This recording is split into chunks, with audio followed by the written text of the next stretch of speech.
Protéger les habitants de l'épandage de certains produits chimiques, c'est une priorité pour de nombreux maires en France. Ils prennent notamment des arrêtés anti-pesticides. Mais depuis quelques années, la justice annule ces décisions et dans certaines communes, les élus en viennent parfois à indemniser les agriculteurs pour les dissuader d'utiliser des pesticides. À Fort, dans les Deux-Sèvres, 1900 habitants, l'école primaire et l'aire de jeu se situent en bordure d'un champ. La loi interdit ici de pulvériser à moins de 5 mètres de l'école.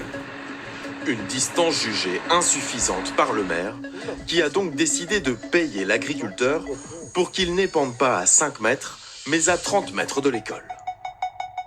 C'est choquant. J'aimerais mieux m'appuyer sur une loi. J'en suis pas fier parce qu'il a fallu faire des contournements, mais j'en suis fier parce que je sais que mes enfants ne sont pas exposés aux pesticides. Le maire indemnise à hauteur de 450 € par an le céréalier pour que ses tracteurs restent à distance, avec un montage légal, mais quelque peu surprenant. Il ne paye pas directement l'agriculteur, mais alloue une subvention annuelle de 450 € à une association des parents d'élèves. C'est elle ensuite qui signe un chèque à l'agriculteur qui dit y trouver son compte. J'ai beaucoup de terrain qui touche aux maisons que je dois déjà pas traiter, donc ça paraît normal d'avoir une indemnisation sur le principe. Le maire évoque un casse-tête administratif. Il dit ne pas avoir eu d'autre choix.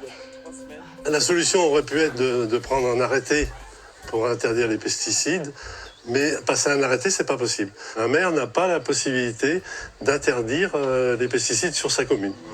Prendre un arrêté municipal anti-pesticides, ce n'est aujourd'hui plus possible, depuis une décision du Conseil d'État de décembre 2020 qui s'appuie sur le code rural et enlève ce pouvoir au maire. Il appartient au ministre chargé de l'Agriculture de prendre les mesures d'interdiction ou de limitation de l'utilisation de ces produits qui s'avèrent nécessaires à la protection de la santé publique. Un collectif s'est créé pour protester contre cette réglementation. Il rassemble 150 communes. C'est le cas de Sceaux en région parisienne. Cette ville est partie en guerre contre les herbicides, mais a connu la même réponse de la justice il y a 2 ans. Cette adjointe à la mairie juge la loi trop peu protectrice et réclame aujourd'hui que la loi change pour redonner du pouvoir au maire. On a un mur, on a des personnes qui sont un peu des donneurs de leçons, qui disent « écoutez, vous n'avez pas tout compris », parce que pour eux, leur loi, leur décret 5 et 10 mètres, c'est largement suffisant. Est-ce que ça l'est ? Mais pas du tout. Nous avons interrogé le ministère de l'Agriculture pour savoir s'il avait connaissance du fait que certains maires indemnisaient les agriculteurs.